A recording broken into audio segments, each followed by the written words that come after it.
So I'm sitting here driving to school right now, and I just remembered a very, very sad story that happened when I was in jail. And this video is going to be a mental health awareness type of video. And I'm just going to put a trigger warning right now. It contains suicide.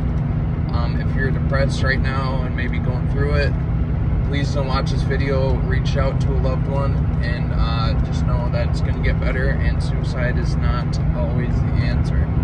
So the year was 2018.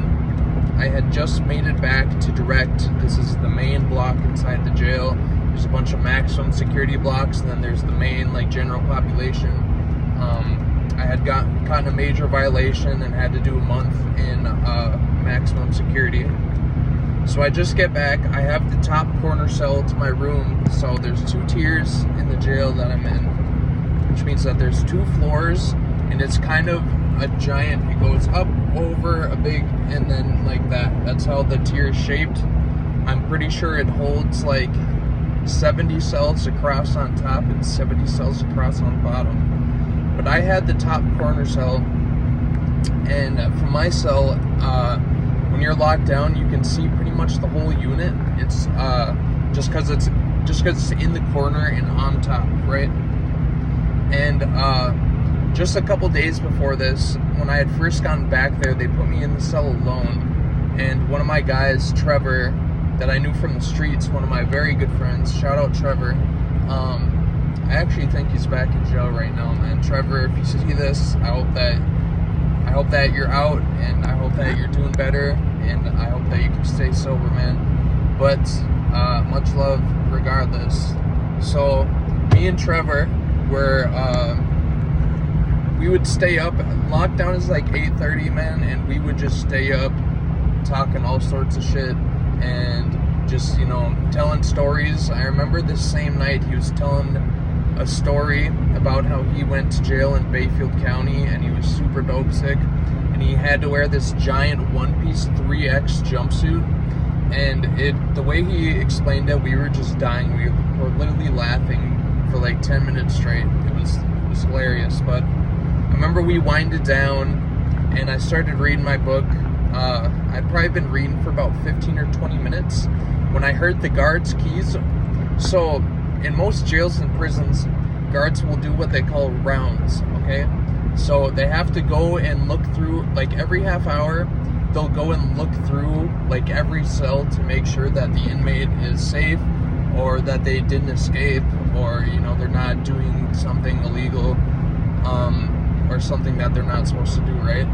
And the way that you can tell that the guard is coming is because he holds this giant set of keys that unlocks like 50 doors throughout the jail, right? So we hear the main door crack for him to get into the unit, and then we hear the keys jingling, right? And we don't think nothing of it because this happens all the time. But he does his rounds on the top tier, walks by our cell, everything's fine, and then he goes to the bottom tier, and about halfway down in the main section that goes across, he looked into this inmate's cell, and he screamed at the top of his lungs.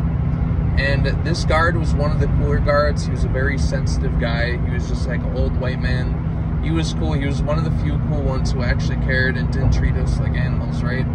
So we hear him yell, "Everybody that's awake goes to the window." And I can see perfectly direct vision to him standing outside of the guy's cell looking. He screams at the top of his lungs. He pops his door, and then he gets on his walkie-talkie, "Code blue, code blue, code blue." And we see him run to the guard's desk, unlock the drawer to grab the scissors, and then we just hear him run into the cell, and he's frantic, and he started crying at one point, and then the whole unit flooded with every sergeant, every CO, pretty much like the jail coordinator, everybody came into the unit. And we had found out by them seeing him, we had found out that he had hung himself, okay?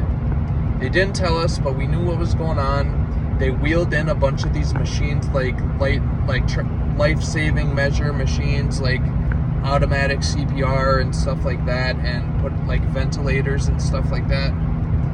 And you could just hear them talking, and this man had hung himself.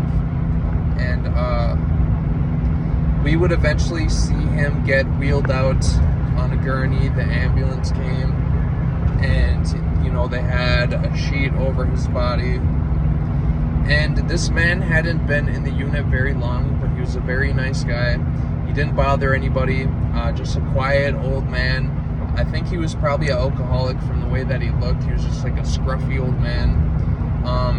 And we had later found out that he was telling some people around the unit that he was trying to get into a mental health facility for like 9 months before this happened.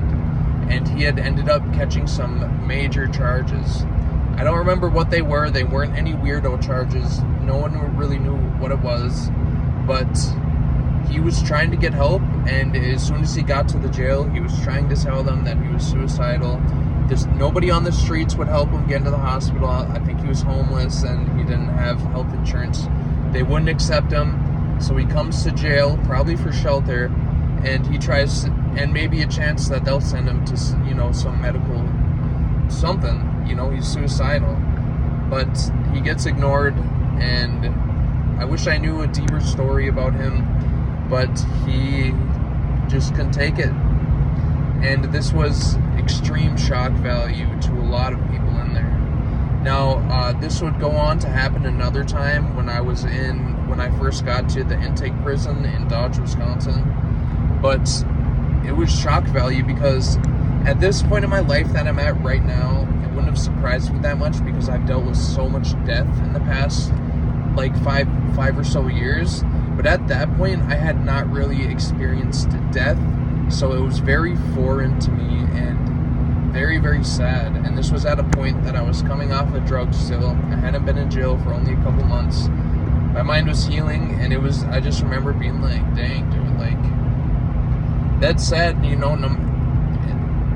if the person's a decent person and, they decide to take their own life, it's just, it's sad, and it is what it is, and suicide is not the answer, people. It does get better, and sorry today's video was so depressing, but I am going to get off this video, and I'm going to go to school, and I hope that everyone has a good day, and I would appreciate it if you guys could support me with a like, subscribe if you're not subscribed, and have a good day. Thank you.